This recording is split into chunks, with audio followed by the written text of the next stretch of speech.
Hello, Zen. How are you? Pretty good. That's good. Alright, and today we're starting Chapter 12, Birds of a Feather. They fly together. Exactly. And, if you remember what happened last time, we met up with Dorcas and Rebecca and Elwood and the worst character in Fire Emblem 7. Two of them, apparently. And we fought off some bandits. So, now, with our tenuous connection at best, Elwood is heading to Santaruz en route to Ostia to see if he can find any news about his father. I'm guessing he finds more bandits. Not quite, actually. Something much worse than bandits, actually. Oh. Now, you can't hear it because we do this recording with the sound off, but there's some really ominous music playing right now. Oh. And that is Lord Hellman on the left, and that is our antagonist. Or at least one. Yeah, that guy looks kind of evil. You think? So basically what's going on here is, they don't really tell you what's going on just yet, but the guy on the right has Lord Hellman by the balls, essentially. I guessed as much. Lord Hellman thinks he's in charge, though. So, they're trying to get rid of Elwood so Elwood doesn't go looking into his father's disappearance. And Lord Hellman is afraid that he can't lie to Elwood if he looks him in the eye, because he loves him like a son. So this chuckle fuck on the right is going to scare him away. But by scare him away, he means actually try to kill him. No, don't hurt him. No, we wouldn't harm us. Oh. Yes, believe the creepy man in the purple robe that looks like an emo. He's crawling in his robes. These ones, they need elixir. He needs a hole there. Alright, so we catch up with Elwood, Marcus, and the gang. And Marcus actually has some decent advice, despite being, the worst character in Fire Emblem 7. At least he's good at something. He's better than you. Go over there. Go over there. Get that guy. No, not that guy. And once again, Elwood's lines are far more hilarious if you think he's being as much of an ass to Athrun as possible. And here we have our attackers. Red Some Dorcas. giant fat guy.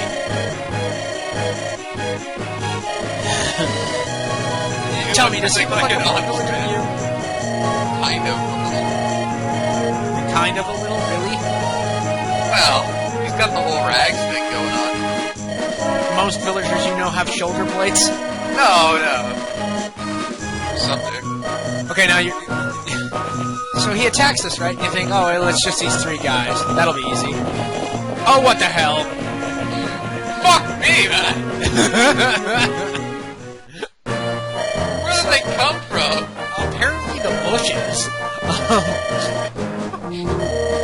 So this is where Dorcas has a little chit-chat with me. Apparently, this is where he fully explains what Natalie's up to, so we don't feel bad about taking him along. And then the map proper starts. So I send Marcus up to this village here. And he talks to this old guy who's old. I'm old! And he gets a secret book. And the secret book is another one of those stat items. Yeah, it's the skill book. Or the skill item, rather. So, as you can probably guess, I'm giving that to Dorcas eventually. Really? Well, Dorcas? Well, okay, yeah, I figured you'd ask that question a little later, because I do show off their stats, and Dorcas technically has more skill than Elwood right now. But the thing is, axes naturally have a lower accuracy than swords. Oh, so if you give him more skill, he'll hit more. Yes. So the entire idea behind giving Dorcas the secret book is that Elwood will always have a better chance to hit than Dorcas, like, just because he's using a sword instead of an axe. Right, so you're buffering his weaknesses instead of Exactly. giving Elwood more chance to hit when it really doesn't Also, matter. Elwood just gets more skill. Period. Yeah. Period, so... Even though Dorcas has more now, he won't necessarily have more later. So I figured it was a good idea. Yeah, that sounds like a good plan. So this Chuckle Fuck comes in and decides he can try and smash Dorcas, but Dorcas smash harder than you! Dorcas does smash her. Oh, but as you're going to see in this map, we get someone who smashes even harder than Dorcas. Oh, wow. Ooh. Oh, you'll see. Right. I was about to ask, how the fuck are you gonna take on all these guys? You're just gonna stand there the whole time with the faces and be like, wait a minute. Oh, this probably would have this would have been way too cruel to new players to just thrust them into this after the tutorial. Yeah. I mean, see, the thing is I purposely make it harder on myself by not using half my team. Yeah, I was about to say, it wouldn't be so hard if you haven't what's-his-face just chomp people in half. Yeah, well, yeah, if you use Marcus, this map and every map for like the next 10 chapters is pitifully easy. But then you screw yourself later in the game. But do you like lose him, or is he always with you? He's always with you unless he dies. It's just he's pathetic. Yeah, so at the end he's just kind of like taking away at people. Yeah, pretty much. Okay. So here I try to use Rebecca here. I've used Rebecca in the past. I've actually liked what came out of it, but I just feel like using Will. You know how that is? I don't want to use Rebecca, so I'm not going to. I give her one level here just out of the pittance of my heart because someone was complaining when they wanted me to use her. I read that comment, it's like, whatever. Whatever. My game, I'll do whatever the hell I want. It's a let's play, not a walkthrough. Yeah, exactly. We're allowed to here we go. about. So this introduces something a little new. You may have noticed before that boss characters normally just stand on the spot. Oh, this guy's gonna come after you now. Yeah, sometimes it's kind of rare, but sometimes bosses will actually move, and they are infinitely scarier when they do. Yeah. But right here we get our backup. Ladies and gentlemen, I introduce to you the god of smashing, Hector. When Dorcas goes to sleep at night, he prays to a statue of Hector. Hector is, in my opinion, the best character in the game. There is one character I know that actually outclasses him, like I know it for a fact, if you raise her appropriately. But pretty much, considering you're forced to use Hector for pretty much the entire... Oh yeah, look who's back. It's everyone! Yay! And Oswald. But Hector is by and far the best character in the game. He's definitely the best Lord. And he, as I said, he is the god of smashing. Not a god, the god. The god. Dorcas prays to him, and Florina worships him as a disciple. Before Hector, all are not. Oh, and did I mention he was Axis? So yeah, Oswin and Hector are backing us up for this fight, and Sarah and Matthew ditch off to the sidelines. It's not like they're any use at all. They're not right now, anyway. I don't know, healers are nice. Matthew not so much, but... Oh, Matthew gets better if you can actually get him some levels. He's the best thief in the game, by hands down. No. Right? You say that now, but you really do need me later. You need thieves, or you need Matthew? Thieves. And since Matthew's the best thief, and there's only like 2 of them, you might as well use him. Good point, good point. So, who's the knight guy? The knight is Oswin. He is loyal retainer to House Ostia, and he's level 9. Hector, I might add, is level 1, with 0 experience. And he will still smashionate the hell out of these people. Now, mind you, that's because the only weapon he's got is the Wolf Bale, which is his special Lord weapon. And I really don't like the fact that I have to use it here, but I have to because I can't buy an Iron Axe. But look at that! Oh, God! Oh, yeah, and he double attacks. Yeah, I can see why Dorcas would be jealous of this guy. Despite the fact that Dorcas hasn't got 2 feet on you. You are small, but you smash so well. Dorcas, revere you. Dorcas, cry for you. Dorcas, praying for your smashing. And Hector's just like, so. Oh yeah, that barely... Oh, the other thing I love about Hector, not only does he smash really, really hard, he is built like a Sherman tank. I don't know how those are built. At level 1, he has like 8 defense. It's retarded. Nothing can hurt this guy.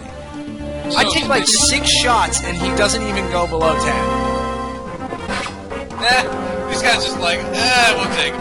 Yeah, we'll totally take him. We'll just tickle him to death. Oh God, where's my arm? Like pointy sticks.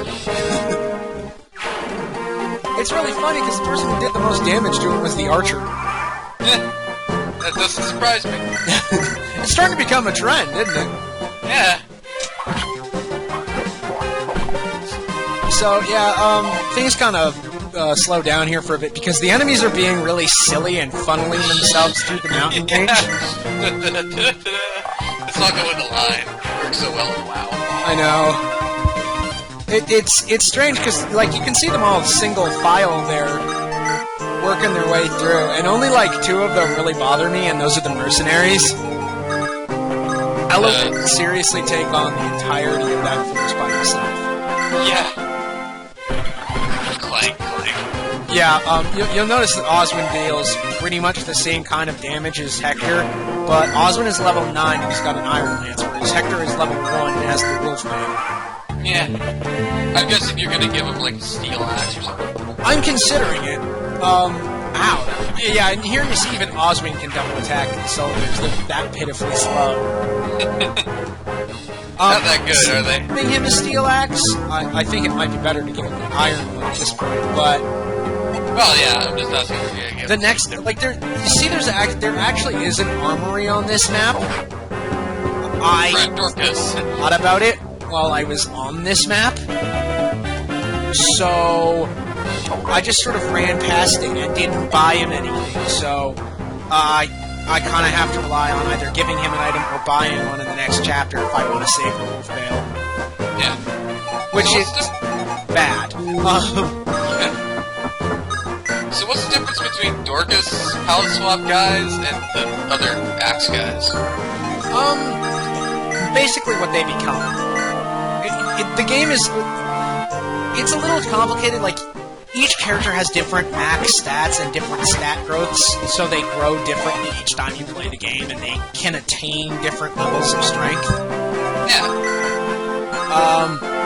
Most of the time in Fire Emblem 7, it's just a matter of preference. Like, as I said earlier, there's a lot of double characters. There's a lot of, like, Rebecca's and Will's. So, Rebecca is faster and crits a little bit more often than Will does.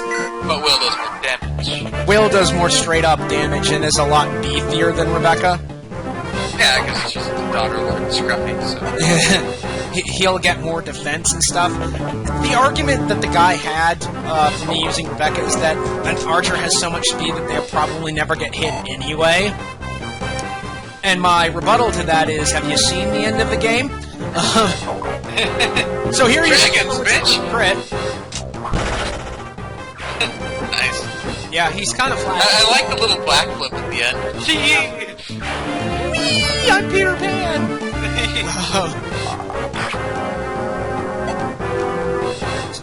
So right now, thanks to all the stat items I've given Ellawood, he's a lot tankier than my Ellawoods usually are.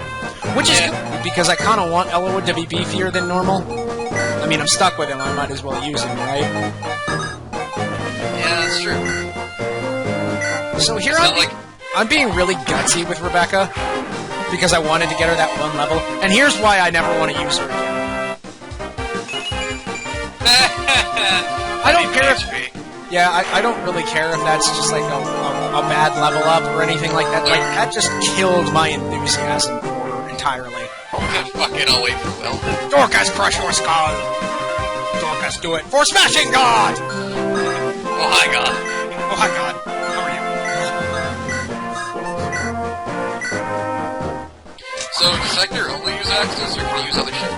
When he promotes, he will actually get access to a new weapon. That's the number one thing that happens when you promote, unless you're a sniper. Well, unless you're an archer. Archers don't get new weapons when they promote. No, Neither do Myrmidons, but they gain other benefits that outweigh that. Yeah, like I'm guessing an archer does more damage or something. The archer and the Myrmidon promotions actually gain extra crit chance. Oh. Archer versus archer. Guess what? Holy crap, they can counterattack. That's nice. Yep. They can only counterattack when they're attacked at range. Oh yeah, I guess that's much. I'm not sure why. So here we have the boss, his name's Zarand or something, or Zagan, and he can actually deal a ton of damage to Marcus, if you believe it. No, I believe it. Marcus sucks. There you go. Well, he's not strong enough to withstand what I'm about to throw at him, so... Ellie Wood, are you okay? He's totally okay, thanks for asking. When you get to level 7, Hector, when you match Elwood level for level, then you can talk. No, I'm totally fucking serious. Like, you will see, you will come to understand why I love Hector so much. And it will happen within the next couple of videos. Yeah, it's just gonna be him raping all kinds of faces. Yeah, pretty much, actually. Hector's probably going to be my army. Just don't forget about Dorcas. Of course, I can't forget about Dorcas. He's been too loyal. Dorcas, smash with steel axe! Haha, you suck. God, I'm Dorcas, smashing impeccable. Dorcas smashed Pal Swap. Dorcas smashed my pallet swap. And there I used the steel sword on Elwood to finish Zagan off. That was not so easy. No shit, buddy. You didn't think he became the son of the knight. You don't think he became the son of one of the greatest knights in the fray without learning how to use a sword or anything. Well, typically it doesn't fucking matter. I mean, your parents could be rocket scientists and you can still be a dumbass, so... I suppose that's true. Or you can be a genius and your parents can be completely retarded. Yeah, like me. Derp. Move, the men have to do work. So yeah, here I check to see if Hector can finish this guy up, and I'm like, 23% chance to deal 11 damage. Doesn't seem that great to me. So I just throw Elwood at him. Again. Because I was desperate to get that level up. The only reason the hit chance is so low is because this guy's standing on a mountain.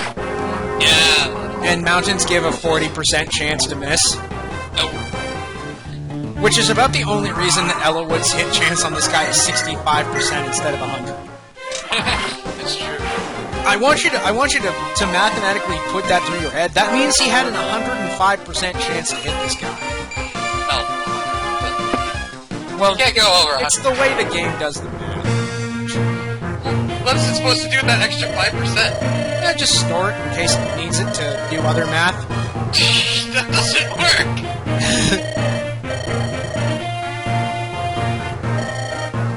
So, anyway, now that we've defeated Zagan, here we are. Meet Hector, yay! Yeah, we meet Hector and we learn about Lord Uther, Hector's brother, who's the ruling Marquess of Ostia, and Ostia is the head of the Lycian League, which means Hector's actually pretty important. Yeah, I guess as much as you got fancy dancy armor. And Hector left Ostia because he heard that Elwood was heading off to look for his father, and he was kind of insulted that Elwood didn't ask him for help. And then he ran into some troubles of his own, and then Oswin, Matthew, and Sarah joined him, and they met up with Elwood, and here we are. Oswin is Uther's right hand, and he's here looking after Hector because Uther doesn't believe Hector can go anywhere without making trouble. Sarah's back! Hooray! Matthew, I couldn't contain her! No one can contain Sarah. There's too much bitch for too much woman. There isn't a cage in the world. And she's that clueless. Derp! What's going on, guys? What's going on, guys? There's bandits and shit. No, let me talk, please! And that's Matthew. There's a lot of looking around. As you can see, Elwood is not too impressed. That sounds like a thief's work. Well, don't let it worry you. Actually, what this is meant to show you is that Matthew isn't just a thief. But Matthew will explain that to you in just a moment. Oh, okay. Well, so what the fuck is he then? Rather, he'll explain it to me. Like, I kind of like to think that Matthew's the only person in this army that actually likes it. He let me steal shit. Pretty cool. Oh, also here they explain something. this is where they explain that the brigands seemingly wanted Elowood dead and that someone wants Elowood in a grave. And Hector mentions something that we kind of skipped over because we were too busy, telling Hector he was God. One of the guard that Hector killed during that cutscene was actually a guard of Santa Ruz, and he was just sitting there watching, waiting for Elowood to die. Something the fuck is up. Yeah, the whole town wants you dead. Sorry. So, and here we are. This is still Elowood. So, Elowood comes to Atherin for advice. You might be right. Something may have happened to Eldon. Yeah, something may have happened, you stupid bastard. And this is where Hector gets introduced to us. Is he gonna yell at you and call you shitty? No, he's gonna tell me I look too young. You look like you're fine. And coming from the immortal god of smashing, whose real face would probably cause the masses to turn to jelly, that's sort of a compliment, I guess? I mean, I quiver in my boots and shit my pants every time I see this guy, so... And just pronouncing his real name will cause you to go insane. And now Matthew reveals himself, and it turns out that Matthew isn't just a thief. He is actually a spy. Oh boy. And he serves House Austin, so he's actually pretty damn important. I'm a spy. That's great. Sarah. And, yeah. Leave me alone, Sarah. Oh, God. It's funny because I love using her. I think she's hilarious. She's just kind of sneaky and pink. Right now, she's just annoying, but when a certain someone comes back, it gets funny again. Oh, boy. And that's Chapter 12. Thanks for the help, Zen. Yeah, anytime. Yeah.